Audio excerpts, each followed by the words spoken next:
L'achat de cigarettes à la sauvette bientôt sévèrement réprimé dans la capitale. C'est en tout cas ce que propose Élise Fajles, députée LREM. Comment s'organisent ces réseaux? Élément de réponse dans ce journal. Mais à 2 jours de l'événement, aucune organisation précise ne se profile.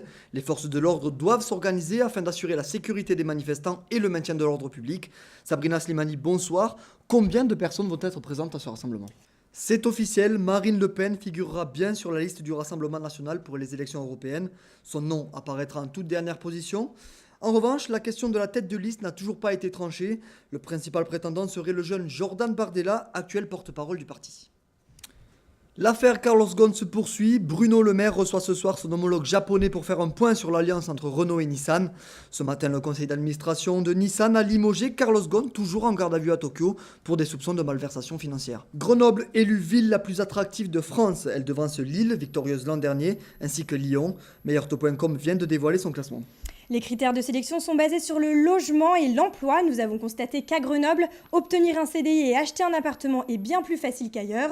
Un reportage de Cyrielle Benavides, Anne-Sophie Hamel et Sabrina Slimani. L'accord provisoire sur le Brexit a été publié aujourd'hui. La période de transition après la sortie du Royaume-Uni de l'Union européenne en mars 2019 pourra être prolongée jusqu'à 2 ans. Cette période de transition devrait permettre de préparer l'après-Brexit et surtout les futures relations économiques et commerciales entre le Royaume-Uni et les 27 pays de l'Union européenne.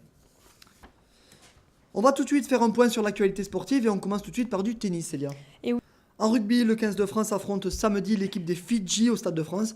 Victorieux de l'Argentine samedi dernier, Jacques Brunel a procédé à seulement 2 changements dans le 15 de départ. C'est le Montpellierin Benjamin Fall qui occupera le poste d'arrière à la place de Maxime Médard.